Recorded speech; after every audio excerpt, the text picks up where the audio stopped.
तो स्वागत है आपका हमारे YouTube चैनल में। तो आज का टॉपिक है हिंदी का जितने भी लेखक हैं उसको हम सभी को जानेंगे कि कौन कौन से गद्य और पद भाग के लेखक हैं। तो इन लेखकों के नाम आप ज़रूर याद रखिएगा, जो कि आने वाले एग्जाम के लिए बहुत इंपॉर्टेंट होने वाला है। तो वीडियो को लास्ट तक जरूर देखिएगा। अगर वीडियो पसंद आए तो वीडियो को लाइक और चैनल को सब्सक्राइब जरूर कर दीजिएगा। तो चलिए चलते हैं आज के क्वेश्चन की ओर। सबसे पहले नंबर क्वेश्चन है कि श्रम विभाजन और जाति प्रथा के लेखक कौन हैं। तो श्रम विभाजन और जाति प्रथा के लेखक इसमें से हो जाएगा हमारा क्या, तो भीमराव अंबेडकर। तो भीमराव अंबेडकर ने श्रम विभाजन और जाति प्रथा को लिखा था। तो इसके लेखक क्या हो जाएंगे, भीमराव अंबेडकर। चलिए दूसरा नंबर है कि विष के दांत, यानी कि विष के दांत के लेखक कौन है। तो विष के दांत के लेखक है नलिन बिलोचन शर्मा। याद रखिएगा आप लोग कि नलिन बिलोचन शर्मा विष के दांत के लेखक हैं। चलिए तीसरा नंबर है कि भारत से हम क्या सीखे। तो भारत से हम क्या सीखे के लेखक कौन है। तो ऑप्शन में आएगा, तो आपको ऑप्शन देख के टिक करना है। हमारा क्या हो जाएगा आंसर, मैक्स मूलर।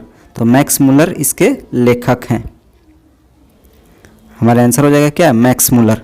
चलिए 4 नंबर है कि नाखून क्यों बढ़ते हैं। तो नाखून क्यों बढ़ते हैं गद्य को किसने लिखा था। तो हमारा क्या हो जाएगा आंसर, हमारा आंसर हो जाएगा हजारी प्रसाद द्विवेदी।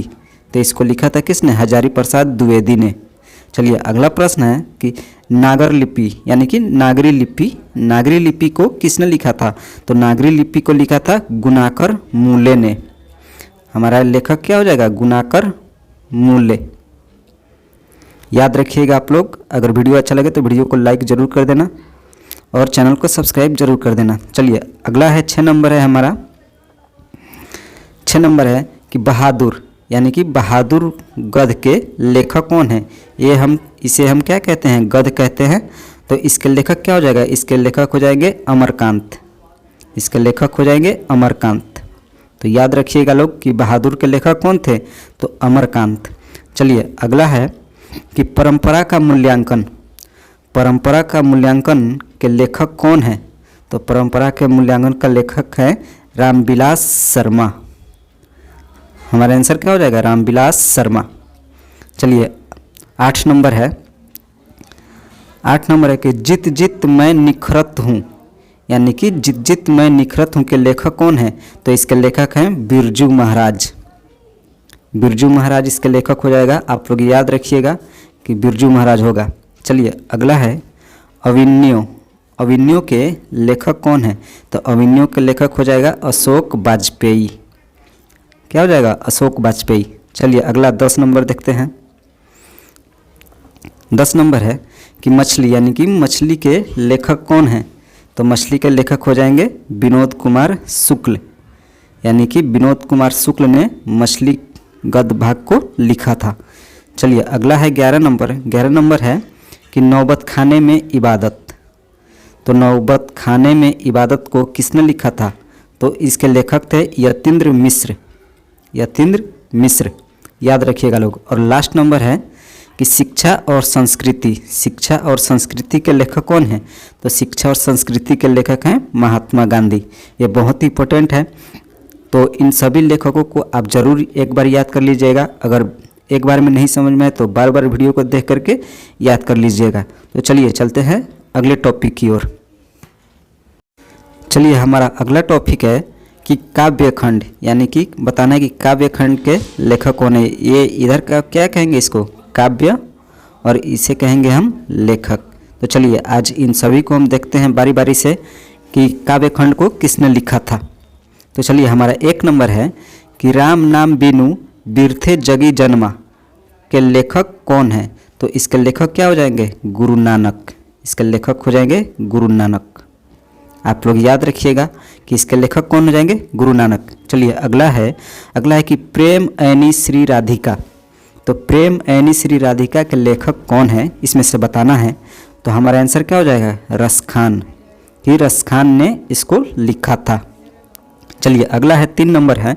3 नंबर है कि अति सुधो सने को मार्ग है, यानी कि अति सुधो सने को मार्ग है इस काव्य के लेखक कौन है? तो इस काव्य के लेखक हैं घनानंद। हमारा आंसर हो जाएगा क्या? घनानंद। याद रखिएगा आप लोग। चलिए 4 नंबर में है कि स्वदेशी यानी कि स्वदेशी। स्वदेशी के लेखक कौन है? तो स्वदेशी के लेखक हैं प्रेमधन। तो हमारा आंसर क्या हो जाएगा? प्रेमधन। चलिए 5 नंबर देखते हैं। 5 नंबर है कि भारत माता यानी कि भारत माता के लेखक कौन है? ये एक काव्य खंड है। तो भारत माता के लेखक कौन हो जाएंगे? सुमित्रानंद पंत। यानी कि सुमित्रानंद पंत ने भारत माता की रचना की थी। यानी कि इसके लेखक कौन है? सुमित्रानंद पंत। आप लोग याद रखिएगा। चलिए अगला है कि जनतंत्र का जन्म यानी कि जनतंत्र का जन्म के लेखक कौन है? तो जनतंत्र के जन्म के लेखक है रामधारी सिंह दिनकर। इसका हो जाएगा रामधारी सिंह दिनकर। आप लोग याद रखिएगा। चलिए अगला है हिरोशिमा। यानी कि बताना है कि हिरोशिमा के लेखक कौन है? तो हिरोशिमा के लेखक हैं सही वात्स्यायन अज्ञेय। इसका नाम बहुत ही उटपटांग थोड़ा सा दिया हुआ है, लेकिन आप लोग याद रखिएगा कि सही वात्स्यायन अज्ञेय इसके लेखक हैं। चलिए अगला है कि एक वृक्ष की हत्या। एक वृक्ष की हत्या काव्य के लेखक कौन है? तो इसके लेखक हैं कुंवर नारायण। आप लोग याद रखिएगा कि इसके लेखक हैं कुंवर नारायण। चलिए अगला है कि हमारी नींद काव्य के लेखक कौन है? इसे हम क्या कहेंगे? काव्य। तो इसके लेखक कौन है? बीरेन डंगवाल। हमारा आंसर क्या हो जाएगा? बीरेन डंगवाल। चलिए अगला है कि अक्षर ज्ञान। 10 नंबर है कि अक्षर ज्ञान के लेखक कौन है? तो अक्षर ज्ञान के लेखक हैं अनामिका। आप लोग याद रखिएगा कि ये लेखक हैं अनामिका। इसके लेखक कौन है? अक्षर ज्ञान के लेखक हैं अनामिका। चलिए अगला है कि लौट कर आऊँगा फिर। यानी कि लौट कर आऊँगा फिर काव्य के लेखक कौन है? तो जीवानंदन दास। आप लोग याद रखिएगा कि इसके लेखक हैं जीवानंदन दास। चलिए लास्ट क्वेश्चन है कि मेरे बिना प्रभु। तो मेरे बिना प्रभु के लेखक कौन है?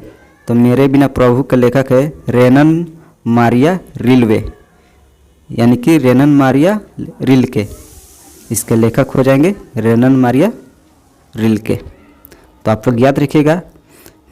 और जितने भी हम आपको बताए थे लेखक के नाम, गद्य और काव्य के लेखक नाम, इन सभी लेखकों के नाम आप लोग जरूर याद करके एग्ज़ाम देने जाइएगा। ये एग्ज़ाम में आपको 100% ये पूछेगा। ये 5 नंबर का आपका पूछता है एग्ज़ाम में। तो आप लोग इसे ज़रूर देख लीजिएगा और ये बहुत ही इंपॉर्टेंट है। तो अगर वीडियो अच्छा लगे तो वीडियो को लाइक, कमेंट एंड चैनल को सब्सक्राइब जरूर कर देना। तो चलिए मिलते हैं अगले वीडियो में। तब तक के लिए धन्यवाद।